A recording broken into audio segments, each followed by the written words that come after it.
Então, para a gente poder começar a falar sobre os princípios físicos da água, nós vamos iniciar sobre a física na parte hidrostática, ou seja, o volume de água ele não exerce nenhuma fluência dinâmica, né? O volume de água ele está estacionário. Nosso ambiente aquático ele é estacionário. Vamos pensar dessa forma e aí nós teremos esses 5 princípios importantes que a gente precisa entendê-los. O primeiro deles é sobre a densidade relativa, a pressão hidrostática, o empuxo, refração e, por último, a tensão superficial. Nós vamos entender cada um deles e como que eles influenciam nos efeitos fisiológicos posteriormente. Pois bem, o que é a densidade relativa? Né? Como pelo o próprio nome já diz, é a relação entre duas densidades. Porém, o que é uma densidade? A densidade, lá na física, né, ela é definida como relação entre a massa, ou seja, o peso que nós temos do corpo que está imerso, sobre o volume que esse corpo ocupa. A massa é medida em quilogramas e o volume em metros cúbicos. Então, o nosso corpo humano, nós temos um peso que a gente vai na balança e nós estimamos esse peso, né, que é a nossa massa corpórea. E esse corpo também ocupa um determinado volume, que é definido pela sua área. E junto com todas as profundidades, todas as dimensões do corpo humano. Porém, nós temos que entender que, assim como o corpo humano possui a sua densidade, a água, o volume da água também possui a sua densidade, definido pela sua massa e o seu volume.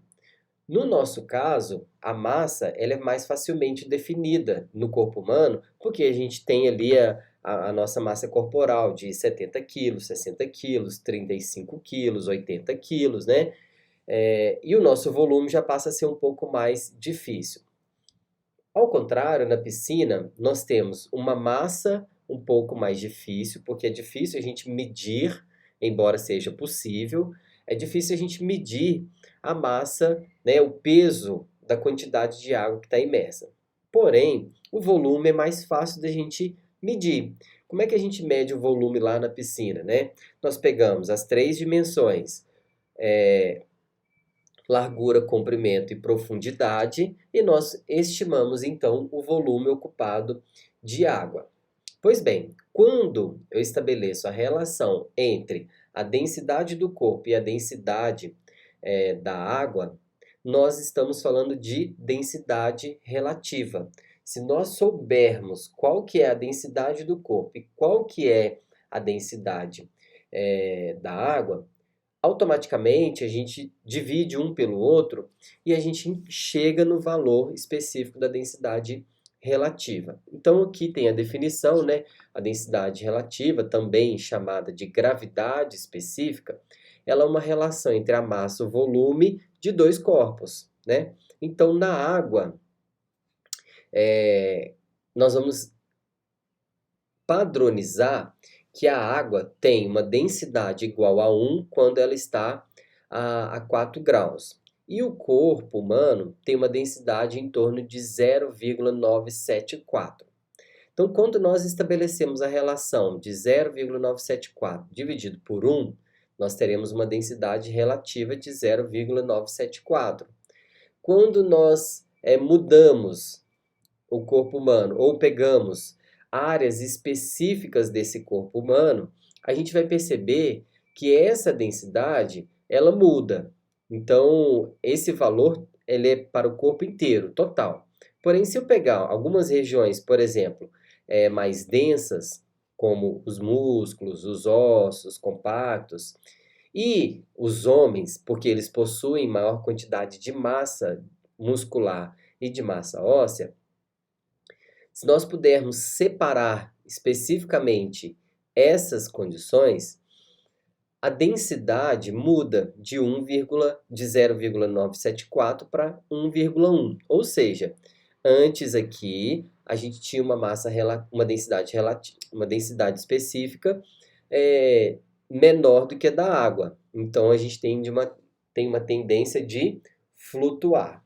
Porém, se a gente muda para essa condição específica de regiões mais densas, a densidade fica maior do que a da água, né? Passa a ser de 1,1. Então, a densidade do corpo sendo maior do que a do fluido, a gente tem uma condição de submersão. Ou seja, é aquela velha brincadeira que a gente faz do líquido e do gelo. Quando o gelo, que tem uma quantidade de massa menor do que o líquido, então automaticamente ele vai ter uma densidade menor do que o do líquido, o gelo então tende a flutuar. Porém, se a gente coloca nesse mesmo copo com líquido uma esfera que tem uma massa muito maior, a densidade da esfera é maior do que a da água, então ela tende a submergir. Que condições que a gente teria com uma densidade específica menor, né? As regiões do corpo que têm menores densidades são os tecidos gordurosos, os ossos esponjosos, as mulheres, porque elas tendem a ter maior porcentagem de gordura e de osso esponjoso, né? Assim como os idosos, por essas mesmas razões. Então, esse grupo específico, a densidade é de 0,9. Então, se nós tivermos um grupo de mulheres, de idosos, elas tendem a flutuar com mais facilidade, porque a densidade do corpo é 0,9, que é menor do que 1, então tende a flutuar. As crianças, por exemplo, têm uma densidade muito menor, de 0,86. Já os adultos, né, 0,974. Então, a densidade aqui das crianças e dos adultos é menor do que da água, então tende a flutuar. Agora, olha só que interessante, a densidade dos membros superiores, ela é menor do que a dos membros superiores. Então, se nós pudermos isolar especificamente os membros superiores e comparar com os membros superiores tendem a flutuar e os membros inferiores tendem a submergir. O que me parece interessante para manter uma posição ortostática, uma posição bípede na água, né?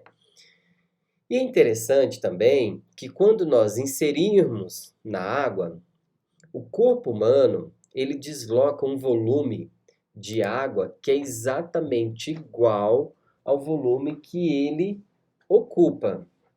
Ou seja, se um indivíduo ocupa um volume de 15 metros cúbicos, 50 metros cúbicos, então ele vai deslocar daquele ambiente aquático ali um volume igual a 15 metros cúbicos, a 50 metros cúbicos, a 30 metros cúbicos. Daqui a pouco nós vamos entender o porquê de eu estar chamando a atenção para isso, tá? Mas então, resumindo aqui a densidade relativa, nós teremos que vai ser a relação entre as duas densidades, tanto do corpo quanto a da água, e quando essas duas densidades se relacionam, a gente vai estabelecer uma relação aqui de flutuação, quando a densidade do corpo é menor do que a do fluido, né, a da água, de equilíbrio, o que é um pouco mais difícil, embora as duas densidades estejam bem próximas, ou de submersão, quando a densidade do corpo é maior do que a densidade do fluido. Ok? Então, a título de exemplo, se nós pegarmos aqui aquela condição do gelo, por exemplo, e inserir no ambiente, a gente vai perceber que o gelo tende a flutuar porque a densidade dele é menor. Porém, a maior parte dele ainda continua submersa. A porcentagem que flutua é justamente a porcentagem que é inferior à densidade do líquido. Então, a gravidade específica, como eu falei para vocês, é a relação entre as duas densidades, a densidade do corpo, né, a densidade do objeto, e a densidade do fluido, ou a densidade do líquido. Se ela for menor do que 1, o corpo tende a flutuar. Se ela for maior do que 1, o corpo tende a submergir. Aí aqui alguns exemplos para a gente poder ver como é que funciona as densidades. Olha só, a densidade do ar ela é de 0,00112, ou seja, ela é menos de 1% do que a da água pura. É por isso que quando nós inserimos uma bexiga, uma bola que ela é preenchida por ar, é difícil a gente manter aquele corpo, aquele objeto submerso, porque a densidade daquele objeto ela é tão pequena por conta de conter o ar que fica difícil levar aquele objeto para o fundo da piscina. Então a tendência dele vai ser sempre flutuar, ok? A da água pura, que é a nossa referência padrão, ela é igual a 1. A água do mar é levemente mais densa por conta da sua concentração de sal. A do gelo, olha aqui, ó, 0,92. Então, comparado com 1, tende a flutuar. A do alumínio, da cortiça, do osso compacto. Olha só que interessante, o osso compacto tem uma densidade de 1,8, então tende a submergir. E a gordura, crianças, adultos, idosos tendem a ter uma densidade menor. Então, eles tendem a flutuar com mais facilidade. Outro tópico que a gente precisa entender e que é de extrema importância é o princípio da pressão hidrostática.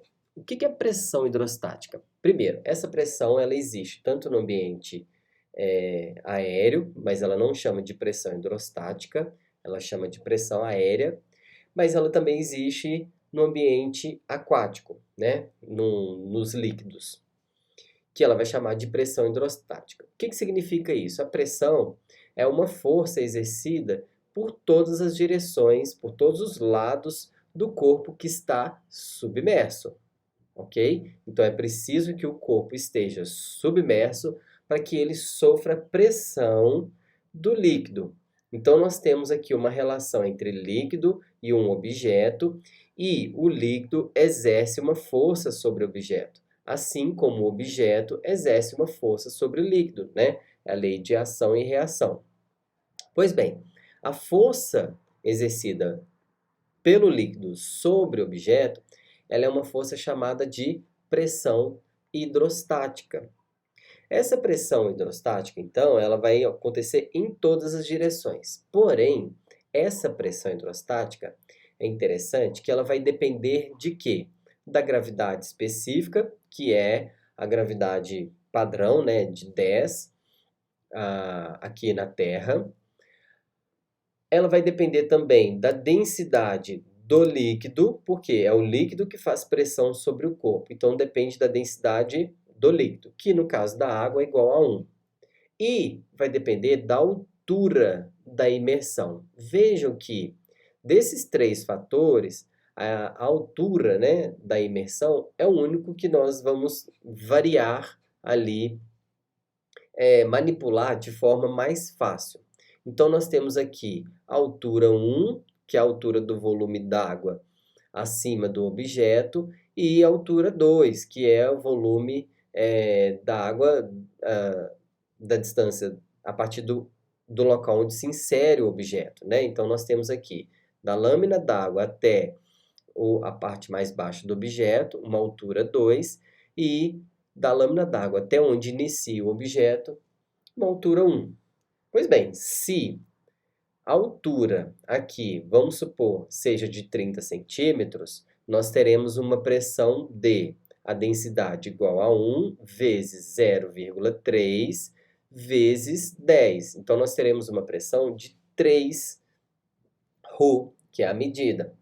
Agora, imagine que essa altura aqui mude para 3 metros. Aqui seria 30 centímetros e aqui seria 3 metros. Então, nós vamos ter a densidade sendo igual a 1 novamente, aqui 3 e a gravidade 10. Então, 3 vezes 10, 30. Bem diferente, né? 10 vezes maior a pressão hidrostática comparado com essa altura 1. Então, a pressão hidrostática, é importante a gente entender que ela varia quase que exclusivamente se a gente manter o mesmo líquido, né, que no caso a piscina, e a mesma gravidade, sendo aqui na Terra, vai variar apenas dependendo da altura da imersão. Então, olha só que importante, né? O volume desse fluido total aqui, né, ele vai depender dessa área da piscina, a altura da lâmina d'água, e aí a gente vai definir então o volume do fluido. Por que esse volume do fluido? Esse corpo que nós estamos nos referindo é o corpo humano. Esse corpo humano tem uma área específica de base e uma altura. Então, esse volume que o corpo humano ocupa é o volume que ele vai deslocar quando ele inserir no ambiente aquático, certo? Então, imagine que nós temos aqui a altura da lâmina d'água em diferentes pontos. Eu posso fazer a imersão com água na altura do tornozelo, na altura do joelho, na altura do terço médio da coxa, na altura do quadril e na altura dos ombros. Veja que à medida que eu vou aumentando o nível da imersão, com certeza, obrigatoriamente, nós estamos aumentando também a pressão hidrostática. Mas a pressão, imagine a seguinte situação: um indivíduo está imerso até na altura dos ombros. A pressão exercida aqui na altura dos ombros, ela é diferente da pressão exercida aqui no tornozelo. Então, essa é uma ideia que a gente precisa compreender. A primeira ideia é que a pressão hidrostática varia de acordo com a altura de lâmina d'água em que o corpo está imerso. E a segunda é que, mesmo um corpo imerso quase que por completo, como é o caso aqui da altura dos ombros, a pressão hidrostática não é igual em todas as regiões do corpo. Então, por exemplo, aqui na altura do tornozelo é diferente da altura do joelho, que é diferente da altura dos ombros. Então, isso nos ajuda muito mais lá na frente a mudar as posturas do indivíduo, né? Isso ajuda a compreender, por exemplo, alguns efeitos fisiológicos. Por que que isso nos ajuda a compreender esses efeitos fisiológicos? Porque o diferencial de pressão é que vai nos ajudar como recurso terapêutico. Então, se aqui eu tenho uma pressão pequena e aqui eu tenho uma pressão grande, a diferença entre essas duas pressões, esses dois pontos de pressão hidrostático, vai provocar alguns efeitos fisiológicos no corpo humano. Mas por enquanto vamos nos ater que a pressão hidrostática depende dessa altura da imersão e que um corpo imerso ele não sofre a mesma pressão em todas as suas áreas, ok? Então ele sofre pressão hidrostática em todos os sentidos, porém a pressão não é igual. E é justamente a diferença de pressão entre os dois pontos do corpo imerso que vai nos ajudar a compreender alguns recursos terapêuticos, alguns efeitos fisiológicos. O terceiro princípio que nós precisamos entender e que ele agora está facilmente compreensível é o princípio do empuxo.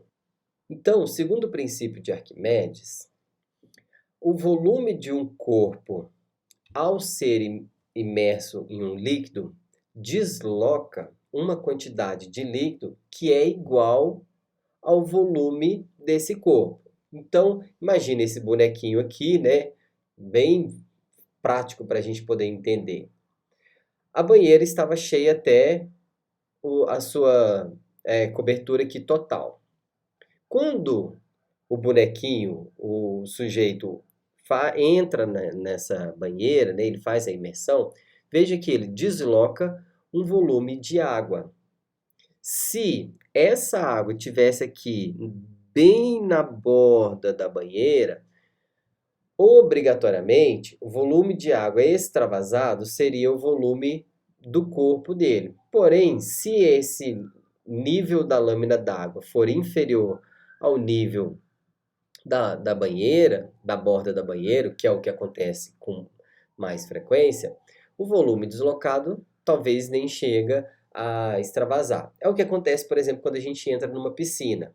Vocês vão observar, e nós comentamos na aula das características da piscina, que precisa preservar uma distância entre 7 a 15 centímetros entre a lâmina d'água e a borda da piscina, justamente porque a inserção das pessoas, a imersão das pessoas naquele ambiente vai fazer com que haja um deslocamento de água.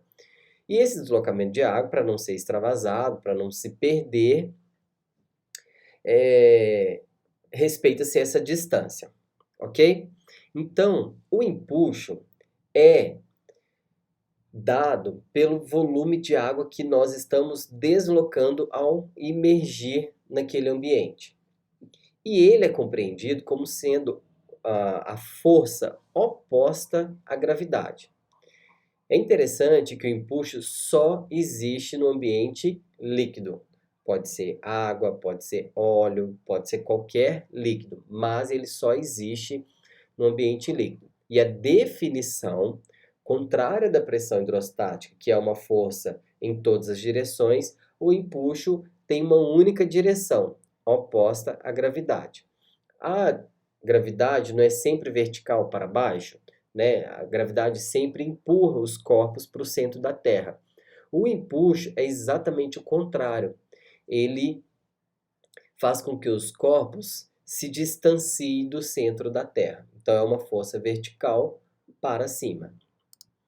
Pois bem, o empuxo, então, nós vamos entender aqui, ao inserir um objeto num ambiente líquido, esse objeto vai fazer interação, ele vai sofrer aqui, vai ter uma relação de duas densidades, vai sofrer a pressão hidrostática, porém tem uma das forças também que está atuando aqui, que é a do empuxo. Quando a força do empuxo é exatamente igual ao peso do indivíduo, daquele objeto, esse objeto tende a ficar em equilíbrio, tá? Então, se a força do empuxo for maior, nós teremos o indivíduo mais próximo da superfície. Se o peso do indivíduo for maior, tende a ficar mais próximo da área funda, né? Tende a submergir com mais consistência. Bom, o que isso nos interessa a saber? Que, dependendo do volume ocupado pelo corpo, nós teremos uma sensação, uma percepção da redução do peso corporal, tá? Então, com o empuxo, a força que nós exercemos, por exemplo, na postura bípede, sobre os pés, sobre os calcanhares, ela diminui, assim como diminui a força exercida sobre os joelhos, o quadril, quando a imersão do corpo está no nível do processo chifoide ou na altura dos ombros, por exemplo. Então isso é importante e isso que dá uma sensação de flutuação, né? Uma sensação de flutuabilidade quando nós imergimos na água, ok? Então, continuando o nosso raciocínio aqui, o empuxo é igual à pressão exercida pelo líquido, e essa pressão exercida pelo líquido é a massa desse líquido vezes a gravidade. Substituindo aqui a densidade, nós teremos a conclusão de que o empuxo é igual à densidade do líquido, que ela é fixa, o volume do líquido deslocado, que vai depender do corpo que foi imerso, vezes a gravidade. Então, aqui o empuxo vai ser influenciado diretamente pelo volume do corpo imerso. Ou seja, se um ser humano que entra lá com um volume de 15 metros cúbicos, o empuxo vai ser a densidade do líquido, que é da água, de 1 vezes 15 vezes 10, a gravidade. Se o volume do indivíduo passa a ser 50, nós teremos o empuxo de Densidade da água 1, volume 50 e a gravidade 10. Então, esse empuxo tende a beneficiar as pessoas com um volume corporal maior, tende a beneficiar mais. Mas todos, ao entrar, ao fazer a imersão no ambiente aquático, estarão sujeitos a essa força do empuxo, a essa força contrária à gravidade. Então, tem aqui a relação entre dois empuxos, né? Dois corpos com volumes diferentes. E aí, olha aqui, nesse, o peso aqui, a massa do objeto, ela é maior, então esse objeto tende a submergir, é maior do que o empuxo. O volume ocupado dele é pequeno em relação à sua massa. Já nesse outro, o volume ocupado pelo objeto é maior do que a sua massa. Então, o peso dele tende a ser igual ao empuxo. Então, esse objeto tende a submergir com mais facilidade.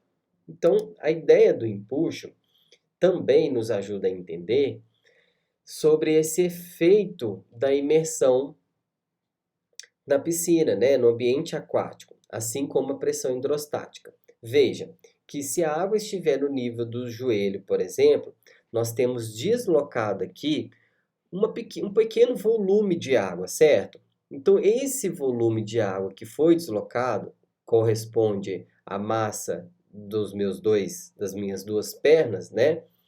Ele me dá, entre aspas, um desconto de 15% do peso corporal. Então, o empuxo aqui nesse caso está contribuindo com 15%.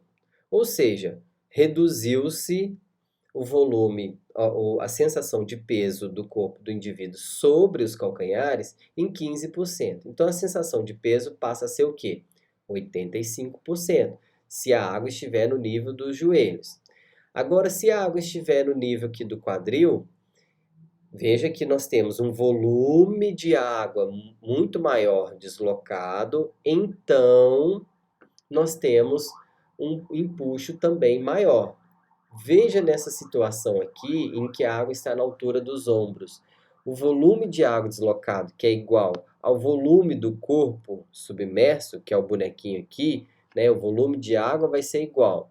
O volume dos pés, das pernas, das coxas, do quadril, do tronco, né? Dos membros superiores. Então, nós teremos um empuxo maior. Então, nessa altura aqui, de C7, por exemplo, nós teremos em torno ali de desconto, uma pressão exercida sobre os calcanhares, um desconto de 90%. Então, a sensação de redução do peso, ela passa a ser de 90%. Então, isso é muito útil, principalmente para as pessoas com dor articular, com dificuldade para manter a postura bípede por fraqueza muscular, por exemplo, para uma hemiparesia, né? Até mesmo uma hemiplegia, uma diplegia. Então, isso facilita muito esse processo de reabilitação, porque o empuxo contribui favoravelmente para a redução desse peso corporal. Não que a massa do indivíduo vai ser diminuída, mas a pressão exercida nos pontos específicos do corpo será diminuída. Entretanto, quando nós temos o indivíduo na postura bípede, lembra que o empuxo é a força contrária à gravidade? A gravidade está direcionada verticalmente para o centro da Terra. E o empuxo está direcionado verticalmente, afastando-se do centro da Terra. Quando essas duas forças são exatamente iguais, ou seja, o empuxo e a gravidade igual a 10, por exemplo, e elas estão alinhadas, o corpo tende a ficar em equilíbrio. Entretanto, se mudando a postura da imersão e essas duas forças estiverem desalinhadas, esse corpo tende a fazer uma rotação. Essas forças desalinhadas, levando ao efeito rotacional, faz com que automaticamente existe uma tendência ao equilíbrio. Por quê? Se a gravidade for muito maior do que o empuxo e não houver esse equilíbrio, esse corpo tenderá a rotacionar infinitamente. Entretanto, mudando-se as posturas dada essa rotação, existe uma tendência à restauração do equilíbrio. Essa tendência à restauração do equilíbrio é chamada de efeito metacentro. Esse efeito metacentro ele é dependente exclusivamente do empuxo. Por quê? Relembrando, o empuxo é a força contrária à gravidade. Então, a tendência à restauração do equilíbrio nós vamos chamar de metacentro. Então, metacentro é o efeito contrário ao efeito rotacional. O efeito rotacional ele é provocado pelo desalinhamento das forças. Porém, o efeito metacentro busca garantir, isolar, né, equalizar a distribuição dessas forças, então o corpo tende a manter-se em equilíbrio, e aí perde-se o efeito rotacional. Exemplo, né? Quando nós estamos imersos numa postura supina na água, nós temos aqui o centro de gravidade próximo ao externo, e esse centro de gravidade está muito próximo, está muito alinhado ao centro de flutuabilidade, que é dado pelo empuxo. Então, a força de influtuação, que é igual ao empuxo, sendo igual à força da gravidade, esse corpo tende a ficar em equilíbrio. É por isso que muitas pessoas têm mais facilidade em ficar na postura, né, de flutuação na água, né, boiando na água, por conta que essas pessoas conseguem relaxar a musculatura de membros inferiores, relaxar a musculatura de membro superior e garantir esse alinhamento da força de gravidade com a força da flutuação. Então, nós teremos ali uma condição de metacentro, né, de restauração do equilíbrio. Agora, veja uma situação. Na postura bípede, nós mudamos o nosso centro de gravidade. Ele tende a passar a situar na região dos quadris e o centro de flutuabilidade ainda permanece aqui na região do processo tifoide. Veja que essas forças desalinharam, né? Então existe uma distância entre elas. Essa distância faz com que esse corpo tende a rotacionar. Então esse corpo estava aqui na vertical e ele tendeu a rotacionar. Esse efeito de rotação, ele é revertido pela tentativa do equilíbrio, que é o quê? O efeito metacentro. Quem que reverte para manter esse equilíbrio? As forças dos músculos, por exemplo, de cadeia posterior. Se nós não tivéssemos essa força muscular aqui, esse corpo tenderia a rotacionar até manter a postura de equilíbrio, que seria a postura ou supina ou prona, ok? Então, a nossa postura bípede, ela sempre desalinha o centro de gravidade e o centro de flutuabilidade. E aí, por conta dessa rotação provocada pelo desalinhamento, existe uma tentativa de restauração do equilíbrio chamada de metacentro, que é provocado por uma força externa, que é aqui da cadeia muscular posterior. Um objeto, por exemplo, já não tem essa força muscular externa, a não ser que um humano ou um motor, por exemplo, execute isso. Então, esse objeto, ao ser imerso na água, ele vai fazer a sua rotação até alinhar o centro de gravidade e o centro de flutuabilidade. Essa é uma tendência natural, tá? Porém, nós, seres humanos, para poder manter, né, nós temos uma força externa chamada força muscular aqui, o tônus muscular. Aqui, então, um exemplo bem claro sobre a atuação da força da gravidade, né, sempre vertical, a força da flutuação, sempre vertical, contrária à gravidade, a pressão hidrostática atuando em todas as direções e aqui a descarga de peso que nós vamos atribuir, né, ao efeito empuxo, a força do empuxo. Então, algumas vantagens. Olha só, algumas comparações aparentemente interessantes. A principal vantagem do empuxo é a sensação de redução do peso corporal, principalmente a pressão lá nas regiões mais distantes da submersão. Então, isso tende, por exemplo, a facilitar a marcha precoce, alívio de dor articular.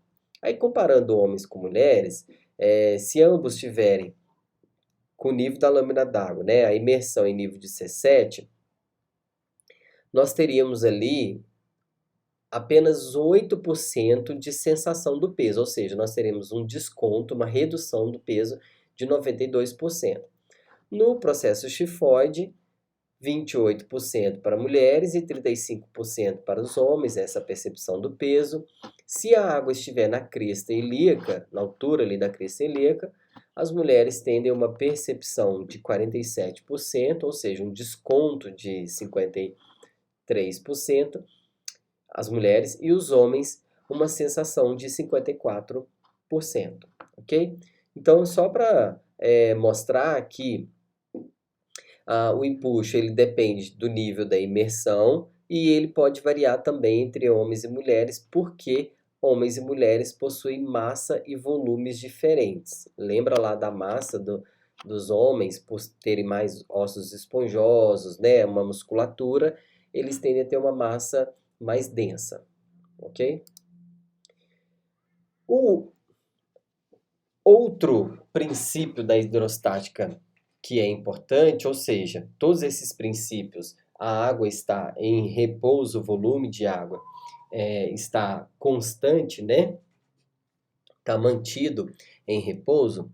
Só de entrar na água, nós já sofremos o efeito da refração. O que é a refração? É justamente a mudança da direção de luz quando muda-se um ambiente para o outro. Então, imagine vocês que se nós tivéssemos uma lanterna, e aqui seria o ar, e aqui embaixo seria água, né? Se eu iluminar, fizer um foco de iluminação bem nessa direção aqui da lâmina d'água, o que vai acontecer com esse foco de luz? Ele tende a desviar, ele não vai permanecer na mesma direção que você está apontando. Por quê? Porque nós mudamos o ambiente. Esse ambiente possui aqui ar, possui uma densidade, e aqui embaixo a água possui uma outra densidade. Então, o efeito principal provocado por isso é o efeito da ilusão de profundidade. É aquela velha brincadeira que nós fazemos, né? De colocar um lápis, uma caneta, um objeto dentro de um copo d'água e a gente tem essa sensação de que ele está quebrado. Na verdade, é porque a nossa visão no ambiente aéreo é uma e no ambiente aquático é outro, porque eles têm propriedades diferentes, propriedades físicas, ok?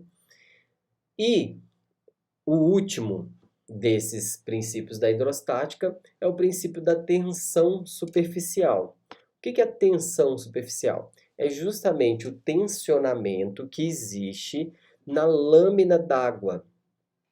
Esse tensionamento, essa força que existe de tensionamento na lâmina d'água, ela é diferente na parte mais submersa da água. Então, essa superfície do líquido, ela sempre atua como uma membrana sob tensão.